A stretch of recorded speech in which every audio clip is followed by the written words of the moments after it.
आइए सुनते हैं नल दमयंती कथा का भाग 2 संत राम वत्स्यन द्वारा लिखित।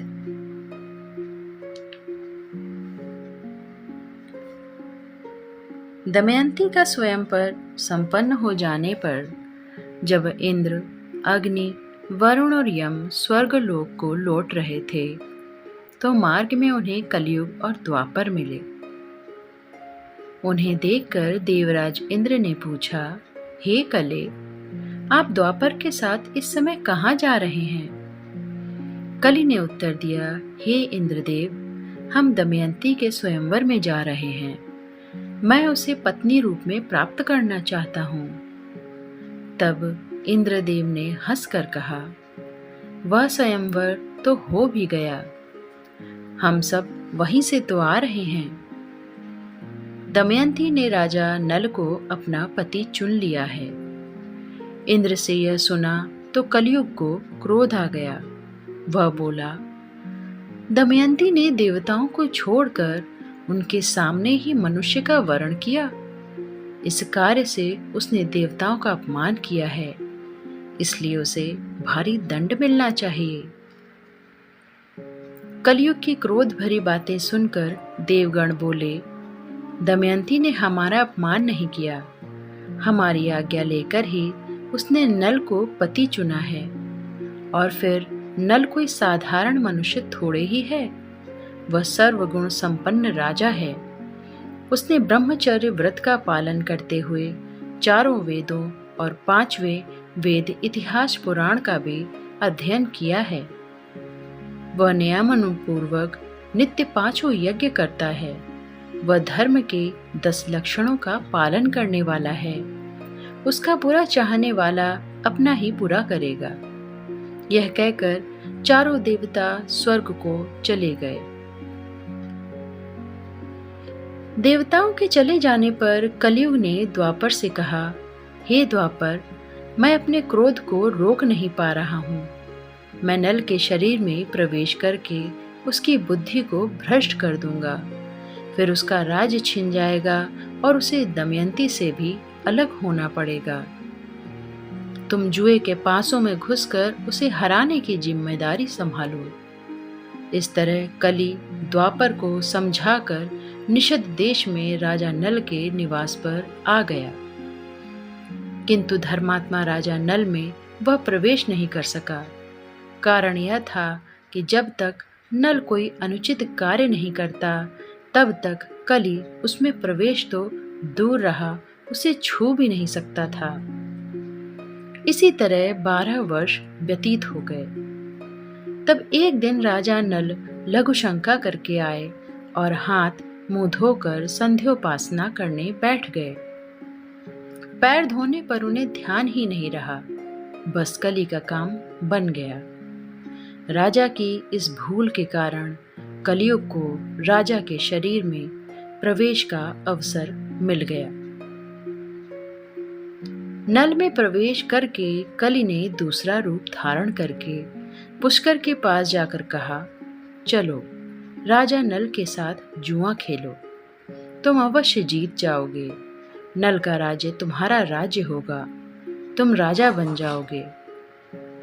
प्रेरणा पाकर पुष्कर राजा नल के पास जुआ खेलने गया। कलि भी सांड का रूप धरकर पुष्कर के साथ हो लिया। यह पुष्कर राजा नल का भाई ही लगता था। नल के पास पहुंचकर पुष्कर ने कहा, राजन, आइए आज हम दोनों धर्मपूर्वक जुआ खेलें। पुष्कर से जुआ खेलने का निमंत्रण मिलने पर राजा नल अपने आप को रोक नहीं सके। वह उसी समय जुआ खेलने के लिए तैयार हो गए। दमयंती के सामने ही वह जुआ खेलने लगे। राजा नल दांव पर दांव हारने लगा। हीरे, मोती, सुवर्ण, चांदी, रथ, हाथी, वस्त्र और आभूषण जो कुछ था बारी बारी सभी दांव पर लगा दिया और हार गया। दमयंती तथा नल के दूसरे मित्रों ने नल को जुआ खेलने से रोकने का बहुत प्रयत्न किया, पर सब व्यर्थ गया। नल नहीं माना नहीं माना। फिर प्रमुख नागरिक और मंत्री भी मिलकर राजा के पास आए। उन्होंने द्वारपाल द्वारा दमयंती से कहलवाया कि राजा से मिलना चाहते हैं।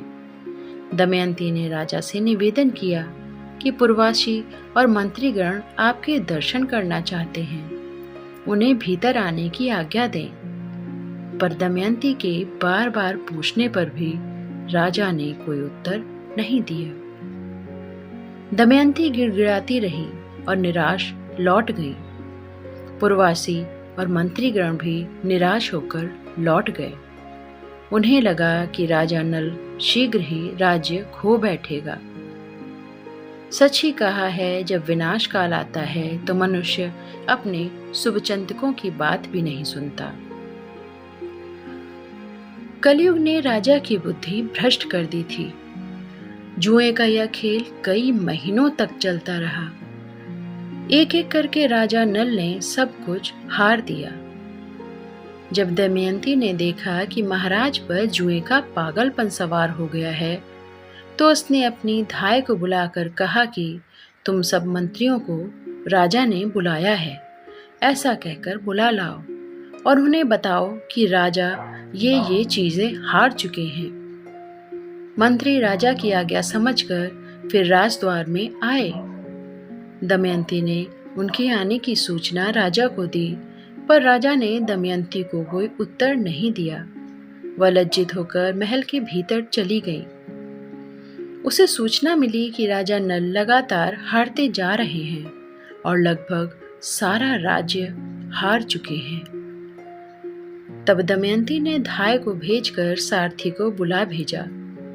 सारथी के आने पर दमयंती ने उसे सारी स्थिति समझाकर कहा कि तुम हमारे पुत्र इंद्रसेन और पुत्री इंद्रसेना को रथ पर बिठाकर मेरे मायके कुंडनपुर चले जाओ। वहां इन दोनों बालकों, रथ और घोड़ों को मेरे भाई के पास सौंप देना। तुम भी चाहो तो वहीं रह जाना। सारथी ने मंत्रियों को इस बात की सूचना दी और उनकी सलाह से उसने विदर्भ देश के कुंडनपुर नगर को प्रस्थान किया। सारथी बच्चों, रथ और घोड़ों को वहां छोड़कर स्वयं अयोध्या नगरी को चला गया। उसने अयोध्या के राजा ऋतुपर्ण के यहाँ सारथी की नौकरी कर ली और अपना पेट पालने लगा। जुए का यह खेल तब समाप्त हुआ जब राजा नल अपना सब कुछ हार चुके। पुष्कर ने हंसते हुए कहा राजा नल से, नल, अब तुम्हारे पास दमयंती के सिवा कुछ नहीं बचा है। यदि उसे दांव पर लगाना चाहो तो खेल फिर शुरू कर सकते हो। पुष्कर के ये कठोर वचन सुनकर नल का हृदय फटने को हो गया, पर वह चुप रहा। अब नल ने अपने अंगों के सारे आभूषण उतार दिए और केवल एक धोती ही पहने हुए था। नल और दमयंती सिर नीचा किए नगर से निकलकर 3 दिन नगर के बाहर टिके। पुष्कर को जब पता चला कि नल दमयंती सहित नगर से बाहर टिका हुआ है और प्रजा तथा राजपुरुषों में नल के प्रति प्रेम भाव है, तो उसने घोषणा करवा दी कि जो भी नागरिक नल के साथ अच्छा व्यवहार करेगा उसे प्राण दंड दिया जाएगा। पुष्कर की इस घोषणा से भयभीत होकर प्रजा का कोई भी व्यक्ति राजा नल के पास तक नहीं गया। 3 दिन तक नल दमयंती ने केवल पानी पीकर काटे। जो कल तक राजा रानी थे, आज उनके पास 2 रोटियां भी नहीं थी। मारे भूख के उन दोनों का बुरा हाल था। वे वहां से अनिश्चित स्थान की ओर चल पड़े। मार्ग में जो फल फूल मिल जाते, उनसे किसी तरह काम चलाते और आगे के लिए चल पड़ते। कई दिनों तक उन्हें भरपेट भोजन नहीं मिला। एक जंगल में चलते हुए नल ने ऐसे पक्षी देखे जिनके पंख सुनहरे थे। नल ने सोचा कि यदि मैं इन पक्षियों को किसी तरह पकड़ सकूं, तो इनका मांस खाकर भूख शांत की जा सकती है और इनके सुनहरे पंखों से कुछ धन भी मिल सकता है। नल ने दाना चुग रहे उन पक्षियों के ऊपर अपनी धोती जाल की तरह डाल दी। ताकि उन्हें पकड़ा जा सके। परंतु वे पक्षी उस धोती को ही लेकर उड़ गए। उड़ते हुए इन पक्षियों ने देखा कि नल लाज के मारे मुंह नीचा किए एकदम नंगा धरती पर खड़ा है। तब वे उड़ते उड़ते मनुष्य की वाणी में बोले, ऐ अभागे भ्रष्ट बुद्धि नल, हम पक्षी नहीं, पक्षी के रूप में जुए के पासे हैं। यह धोती जो तुम ले आए थे, इसे उतरवाने यहाँ आए थे। हम जिस पर रुष्ट होते हैं उसे नंगा करके छोड़ते हैं। तुम्हारे पास एक धोती रह जाने से हम प्रसन्न नहीं थे। नग्न राजा ने दमयंती को संबोधित करके कहा, इन जुए के पासों से मेरा राज्य गया और आज मैं ऐसा दीनहीन हो गया हूँ कि भोजन तक के लिए तरस रहा हूँ। वे मुझे एकदम नंगा करके चले गए हैं। दुख से मेरा हृदय फटा जा रहा है। मैंने तुम्हारे हितकारक वचनों को अनसुना कर दिया। यह उसी का परिणाम है। मैं जैसा भी हूँ तुम्हारा पति हूँ और तुम्हारे हित की बात बताना चाहता हूँ। ये सामने बहुत से मार्ग हैं जो दक्षिण की ओर जाते हैं और यह मार्ग ऋक्षवान पर्वत को लांघकर अवंती देश को जाता है। वह उधर ऊंचा विंध्य पर्वत दिखाई दे रहा है और यह पयोष्वी नदी है। यहाँ पास ही ऋषि मुनियों के बहुत से आश्रम हैं जहाँ बहुत से फल कंदमूल मिल सकते हैं। यह मार्ग विदर्भ देश की ओर जाता है और वह कौशल देश की ओर जाता है। दक्षिण दिशा में इससे आगे का देश दक्षिणापथ कहलाता है। सभी मार्गों को बताते हुए नल का आशय दमयंती से छिपा नहीं रहा। वह आंसू बहाती हुई गदगद वाणी से बोली, महाराज, आप मन में जो कुछ सोच रहे हैं उसकी कल्पना करके मेरा हृदय फटा जा रहा है। आपका राज्य चला गया, आपके शरीर पर एक भी वस्त्र नहीं रहा और कई दिनों से आप भूखे हैं। ऐसी बुरी अवस्था में मैं आपको निर्जन वन में छोड़कर कैसे जा सकती हूँ। महाराज, आप जब इस भयंकर वन में मार्ग चलने से थके हुए भूखे प्यासे से व्याकुल और दुखी हैं, तो मैं आपको छोड़कर कैसे जा सकती हूँ। इस विपत्ति के समय मैं आपके पास ही रहना चाहती हूँ ताकि आपकी सेवा कर सकूं और धीरज बंधा सकूं। पति के सब दुखों की पत्नी से बढ़कर कोई औषध नहीं है। आपके पास रहकर यदि मैं आपके दुखों को कुछ भी कम कर सकी तो मेरे लिए यही महान सुख होगा। नल ने उत्तर दिया, तुम ठीक कह रही हो। दुख में पत्नी से बढ़कर दूसरा कोई मित्र नहीं होता। तुम तो यूं ही घबरा रही हो। मैं तुम्हें अपने से कभी भी अलग करना नहीं चाहता हूँ। मैं अपने शरीर को छोड़ सकता हूँ पर तुम्हें नहीं। दमयंती ने कहा, यदि आप मुझे छोड़ना नहीं चाहते तो मुझे मेरे मायके विदर्भ का मार्ग क्यों बता रहे हैं। इससे मेरा दुख दूना हो जाएगा। यदि आप चाहते हैं कि मैं आपके मायके चली जाऊं तो आप भी चलिए। मेरे पिता और भाई आपका पूरा आदर सत्कार करेंगे और आप वहां सुखपूर्वक रहेंगे। नल ने कहा, यह ठीक है कि विदर्भ में हम अपने ही घर की तरह सुख से रहेंगे, किंतु इस विपत्ति के दिनों में मैं कहीं नहीं जाऊंगा। जब मैं तुम्हारे स्वयंवर के लिए विदर्भ गया था तो मैं राजा था और आज भिखारी हूँ। इस दिशा में मैं वहां कदापि नहीं जाऊंगा। वे इसी प्रकार की बात करते हुए चलते रहे और एक पड़ाव पर जा पहुंचे। दमयंती की एक ही धोती को दोनों ने आधा आधा पहन रखा था। रात को दोनों भूखे और थके हुए धरती पर सो गए। मार्ग के कष्ट से थकी हुई दमयंती को थोड़ी देर में नींद आ गई। फिर चिंता से व्याकुल नल की आंखों में नींद नहीं थी। नल ने सोच विचार किया, क्या करूं जिससे यह विपत्ति टले। मैं दमयंती को छोड़कर अकेला रहूं तो हो सकता है दमयंती अपने मायके चली जाए, या यह भी हो सकता है कि वह प्राण त्याग दे। मेरे छोड़कर चले जाने पर वह अकेली कैसे इस लंबे और भयानक मार्ग को पार करके विदर्भ भी जाएगी? उसे हिंसक जानवरों और दुष्टों से कौन बचाएगा? यदि मैं इसे छोड़कर कहीं नहीं चला जाता तो मेरे 100 बार कहने पर भी मुझे छोड़कर मायके नहीं जाएगी। यदि मैं मर पाता तो इस दुख से तो छूट जाता। नल इस तरह कितनी ही बातें सोचता रहा। अंत में उसने निश्चय किया कि वह दमयंती को छोड़कर अकेला कहीं चला जाएगा ताकि दमयंती अपने मायके चली जाए। नल का यह दृढ़ विश्वास था कि पति भक्ति के तेज से दमयंती का कोई अहित नहीं होगा। इसकी पति भक्ति सब संकटों से इसके सतीत्व की रक्षा करेगी। यह निश्चय करके नल ने अपनी नग्नता को ढकने के लिए दमयंती की साड़ी का आधा भाग फाड़ लेने का निश्चय किया, पर उसे लगा कि कहीं ऐसा ना हो कि साड़ी फाड़ने के शब्द से उसकी नींद खुल जाए और वह उठ बैठे। राजा ने इधर उधर दृष्टि दौड़ाई तो तेज धार वाला एक खड्ग दिखाई दिया। नल ने उससे दमयंती की आधी साड़ी धीरे धीरे काटकर अपना शरीर ढक लिया और दमयंती को सोई हुई छोड़कर वहां से चुपचाप खिसक गया।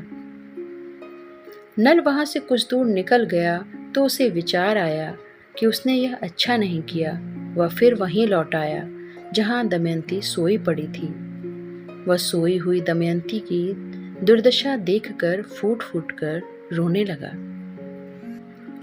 आधी साड़ी में किसी तरह शरीर को ढके हुए धरती पर सोई दमयंती को देख नल की छाती फटने लगी। सूर्य और वायु जिस नारी को देख नहीं पाते थे, आज वह सार्वजनिक स्थान में धरती पर अधढकी सोई हुई है। वाह रे भाग्य! हाय, जब यह जागेगी और देखेगी कि उसका प्रिय पति अपनी लज्जा ढकने के लिए उसकी आधी साड़ी को काट कर ले गया है और उसे अकेली छोड़ गया, तो यह रो रो कर पागल हो जाएगी। हाय, यह हिंसक जानवरों से भरे जंगलों, पर्वतों और नदियों को अकेली कैसे पार करेगी और कौन इसकी रक्षा करेगा? हे सती साध्वी दमयंती, तुम्हारा धर्म ही तुम्हारी रक्षा करेगा। इतना कहकर नल अपनी प्राण प्रिया दमयंती को वहीं छोड़कर फिर वहां से चला गया। कलयुग के कारण राजा की बुद्धि भ्रष्ट हो चुकी थी। वह बार बार जाता और ममता से खिंचा हुआ कुछ देर जाकर फिर लौट आता और फिर चला जाता। अंत में जी कड़ा करके नल सोई हुई दमयंती को छोड़कर चला ही गया। नल के चले जाने पर जब दमयंती की आंख खुली तो उसे नल नहीं दिखाई दिया। कुछ देर तक तो वह मन को यह धीरज बंधाती रही कि कहीं आसपास ही गए होंगे और अभी आ जाएंगे। किंतु जब पुकारने पर भी नल ने कोई उत्तर नहीं दिया तो दमयंती ने सोचा कि संभवतः वे उसे छोड़कर कहीं चले गए हैं। फिर तो उसके दुख का कोई ठिकाना न रहा। वह विलाप करने लगी, हे नाथ, हे महाराज, आप मुझे अकेली छोड़कर कहाँ चले गए? हे स्वामी, आप मेरी पुकार का उत्तर क्यों नहीं देते? मैंने आज तक कभी भी आपकी आज्ञा का उल्लंघन नहीं किया, फिर भी आप मुझे छोड़कर क्यों चले गए? हाय, इससे तो मैं मर जाती तो अच्छा होता। दुख का पहाड़ टूट पड़ने पर भी मेरे यह पापी प्राण क्यों नहीं निकल रहे हैं? हे नाथ, आप मेरे साथ परिहास तो नहीं कर रहे हैं? मैं अकेली डर रही हूँ। आप दर्शन देकर मेरा दुख और भय दूर करें। हे स्वामी, मुझे अपनी चिंता नहीं है, मैं तो आपके दुख से ही दुखी हूँ। आप अकेले ही इस विपत्ति को कैसे झेलेंगे? इस तरह करुण विलाप करती हुई दमयंती रोने लगी और नल को ढूंढती इधर उधर दौड़ने लगी। वह बार बार गिर पड़ती और उठकर पागलों की तरह चलने लगती और फिर दहाड़ मारकर रो पड़ती। दमयंती रोती बिलखती कहने लगी, जिस पापी ने धर्मात्मा नल को इस दशा को पहुंचाया, वह उनसे भी बड़ी विपत्ति में फंसकर जीवन भर दुख पाए। इस तरह वह रोती बिलखती, पागलों की तरह चक्कर काटती, कभी अचेत हो गिर पड़ती और फिर उठकर नल को पुकारने लगती। इस स्थान के पास ही झाड़ी की ओट में एक विशाल अजगर छिपा बैठा था। घूमती हुई दमयंती जब उसके पास पहुंची तो अजगर ने उसे पैरों की ओर से जकड़कर निगलना आरंभ किया।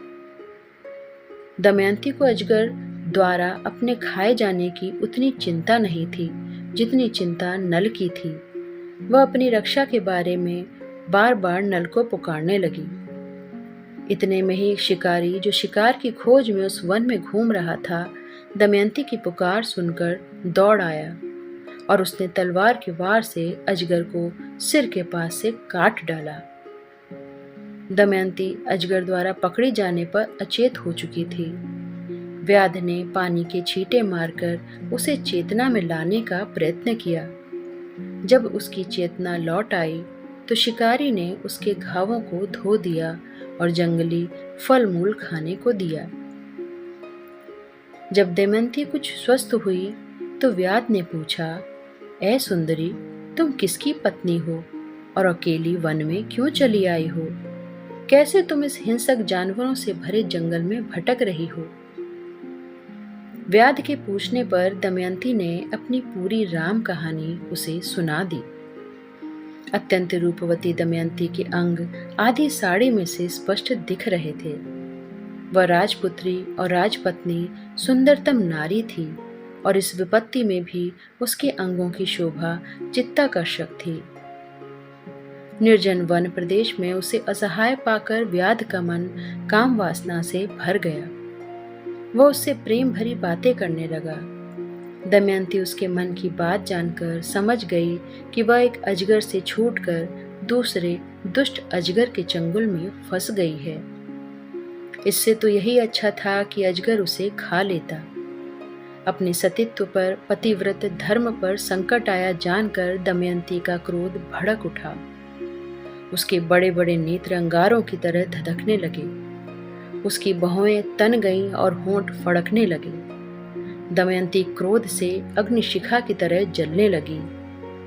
उसके सतीत्व के तेज से भयभीत होकर व्याध को साहस नहीं हुआ और वह बलपूर्वक उसका स्पर्श करे। फिर भी दमयंती को लग रहा था कि कामांध व्याध रोकने से रुकेगा नहीं। इसलिए अपने पतिव्रत धर्म की रक्षा के लिए दमयंती ने उसे शाप देने का निश्चय किया। वह बोली, यदि मैंने अपने पति नल के सिवा किसी भी पुरुष का कभी चिंतन न किया हो तो यह दुष्ट व्याध अभी गिरकर मर जाए। दमयंती का वजन पूरा होते ही वह व्याध गिर पड़ा और मर गया। इस दुष्ट से छुटकारा पाकर दमयंती फिर साहस बटोरकर आगे बढ़ी।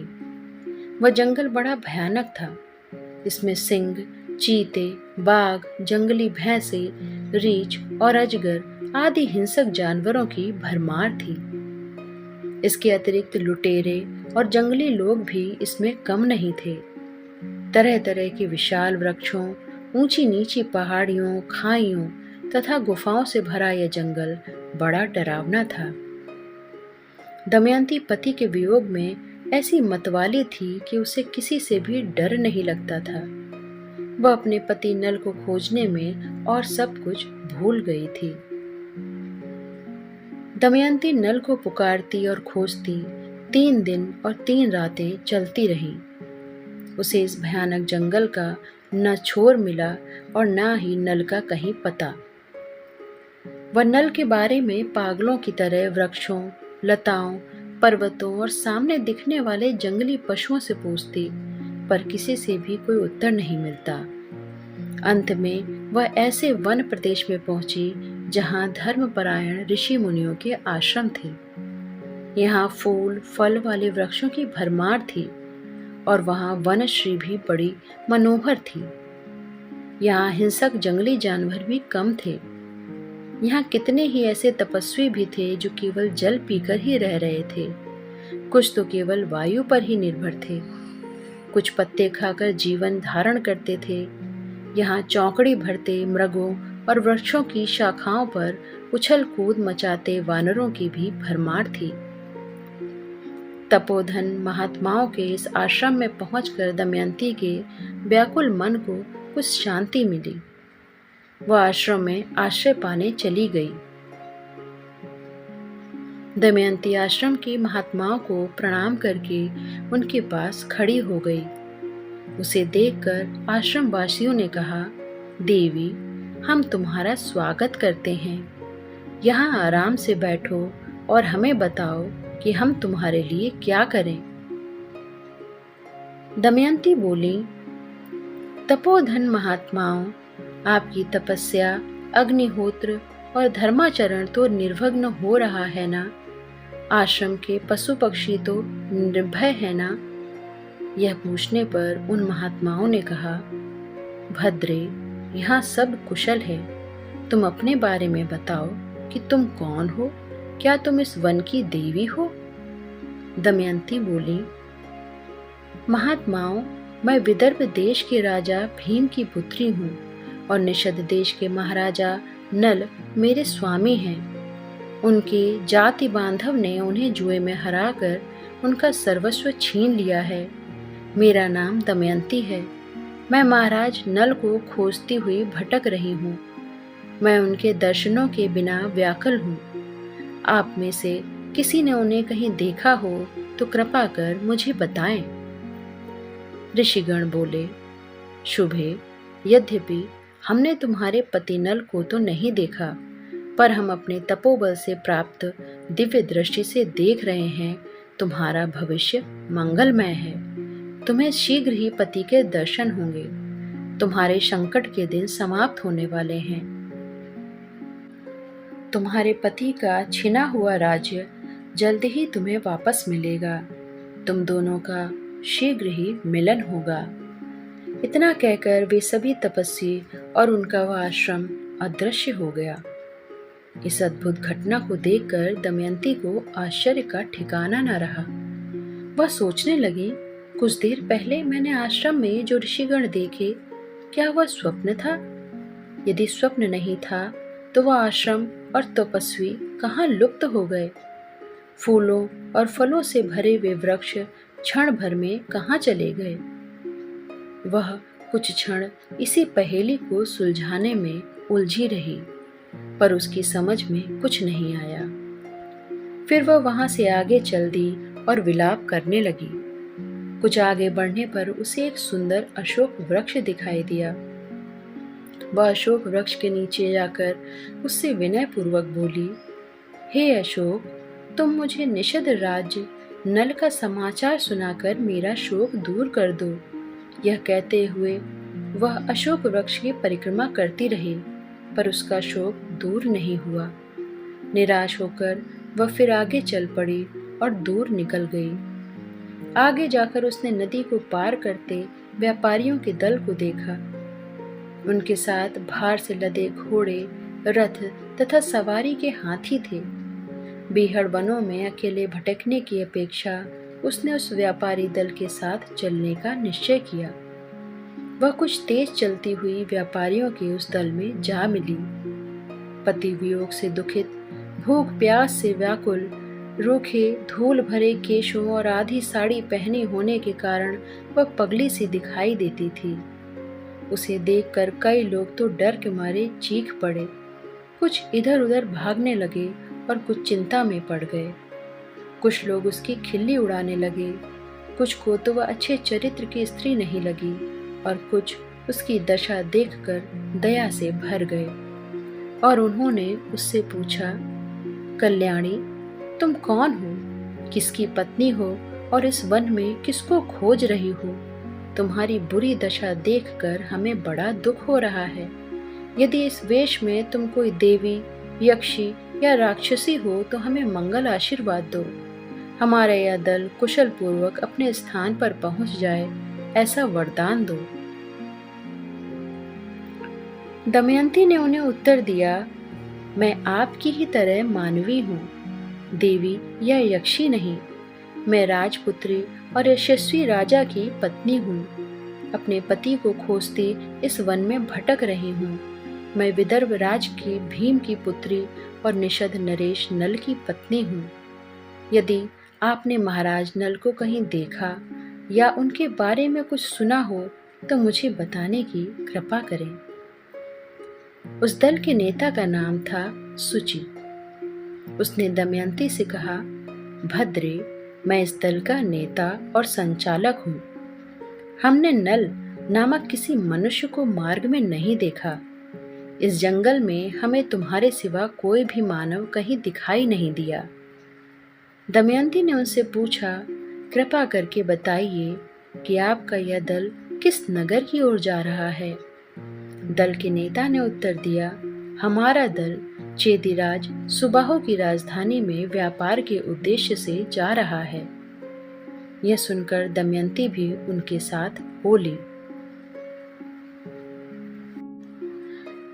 जब चलते चलते कई दिन बीत गए तो एक विशाल वन में पहुंचकर दल के नेता ने एक बड़ा सरोवर देखा। उसके आसपास पशुओं के चरने के लिए बहुत सी हरी भरी घास थी और लकड़ियों की भी कमी नहीं थी। पानी के कारण फल मूल भी थे। सरोवर का पानी निर्मल और मीठा था। थके हुए व्यापारियों ने वहीं डेरा डालने का निश्चय किया। सब लोग खा पीकर सो गए और थकान के कारण गहरी नींद में डूब गए। कोई एक पहर रात बीत जाने पर जंगली हाथियों का एक बड़ा झुंड पानी पीने के लिए उस सरोवर पर आया। उन व्यापारियों के पालतू हाथियों को देखकर जंगली हाथी क्रोध से भर गए। उन्होंने पालतू हाथियों को मार डालने के उद्देश्य से उन पर आक्रमण कर दिया। व्यापारियों के हाथी जंजीरों से बंधे हुए थे। जंगली हाथियों के उन पर टूट पड़ने से व्यापारी हाथियों के पैरों के नीचे कुचलकर मर गए। कुछ बचकर जंगल की ओर भाग गए, कुछ को हाथियों ने सूंडों से उठाकर दूर फेंक दिया। घोड़े भी मारे गए, रथ टूट गए। जंगली हाथियों के इस अचानक आक्रमण से व्यापारियों का दल प्रायः नष्ट हो गया। घायलों की चीख पुकार और हाहाकार से वह अंधेरी काल रात्रि और भी डरावनी लगने लगी। वहां व्यापारियों का सामान, सोने की मोहरें, हीरे, मोती और दूसरी बहुमूल्य वस्तुएं बिखरी पड़ी थीं, किंतु कोई भी उन्हें उठाने वाला नहीं था। आक्रमण होने पर जब दमयंती की नींद खुली तो वह स्तब्ध रह गई। वह व्यापारियों के दल से कुछ दूर हटकर एक ओर सोई हुई थी। उस ओर हाथी नहीं गए थे। वह सांस रोके धरती से हटकर पड़ी रही। इस भयानक नरसंहार को देखती रही। उसने ऐसी दुर्घटना नहीं देखी थी। जब जंगली हाथी वहां से चले गए तो दल के बचे हुए लोग जो इधर उधर भाग गए थे, इकट्ठे होकर अपने अपने भाग्य को कोसने लगे। कोई कहता, जब हम यात्रा पर चले थे तभी अपशकुन होने लगे थे। कोई कहता कि हमने धन के देवता कुबेर का भली प्रकार पूजन नहीं किया, तभी तो यह विपत्ति आई। इस तरह कोई कुछ और तो कोई कुछ और कह रहा था। किसी ने कहा कि कुछ दिन पूर्व वह जो एक स्त्री हमारे दल में आ मिली थी, लगता है वह कोई छलना थी। उसी राक्षसी के कारण यह सब कुछ हुआ है। उसी मायाविनी ने अपनी माया से यह सब कुछ कर दिया। अब यदि वह हमें मिल जाए तो हम उसे पत्थरों और ढेलों से मार मार कर धरती पर सुला दें।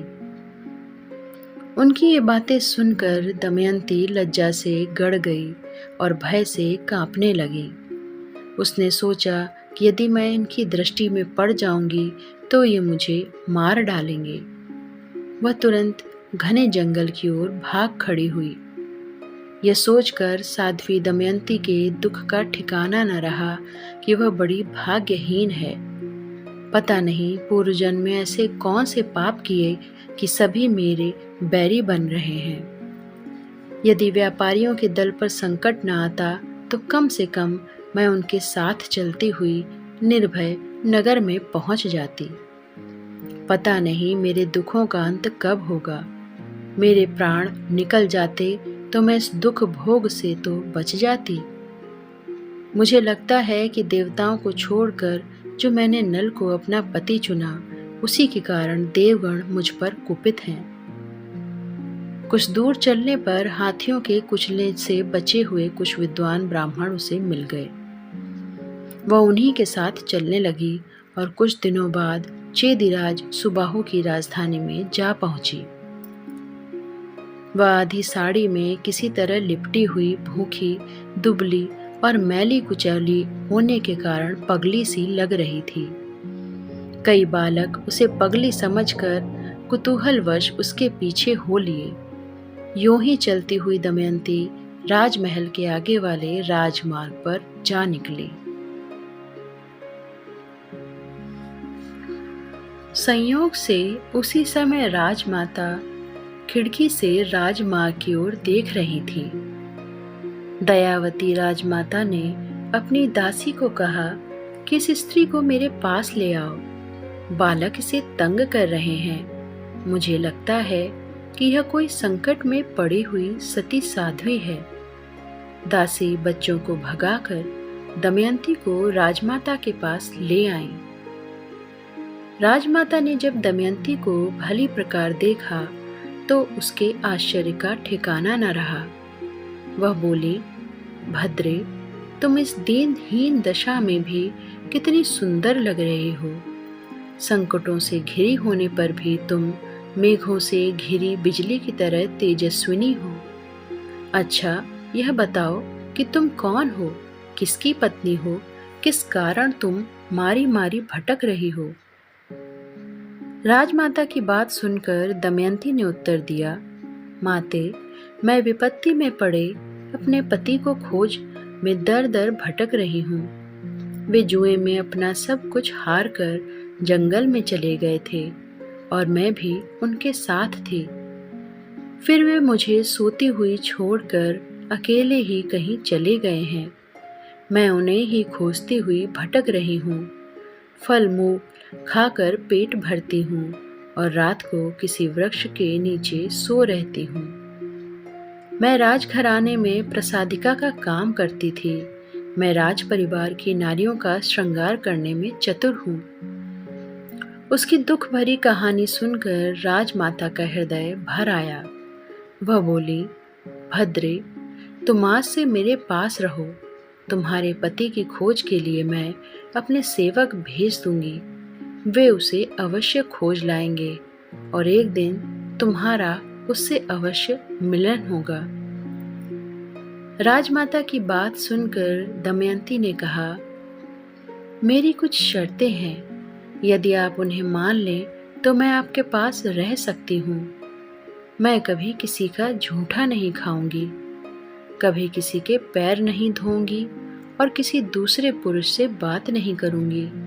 यदि कोई पुरुष मुझे कुदृष्टि से देखे तो आपको उसे दंड देना होगा और यदि वह बार बार ऐसा अपराध करे तो उसे प्राण दंड देना होगा। मैं अपने पति की खोज खबर के लिए ब्राह्मणों से बात कर सकती हूँ।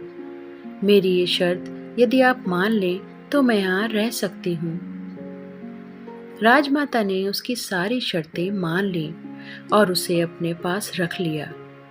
फिर राजमाता ने अपनी पुत्री सुनंदा को बुलाकर कहा, सुनंदे, इस प्रसादिका को तुम अपनी सखी ही समझो, इसके साथ मौज से रहो। सुनंदा बड़े प्रेम से दमयंती को अपने साथ अपने भवन में ले गई। दमयंती के लिए सुनंदा ने पूरी सुख सुविधा जुटा दी। इतने दिनों से तरह तरह के दुख संकट भोग रही दमयंती ने यहाँ आकर सुख की सांस ली। नल दमयंती कथा का यह भाग यहीं समाप्त होता है। अगले भाग आपको इसी चैनल पर मिलते रहेंगे। अगर आपको कहानी पसंद आ रही है तो चैनल को लाइक, शेयर, सब्सक्राइब करें और बेल आइकन ज़रूर दबाएं, जिससे आने वाले अपडेट्स आपको समय समय पर मिलते रहें। धन्यवाद।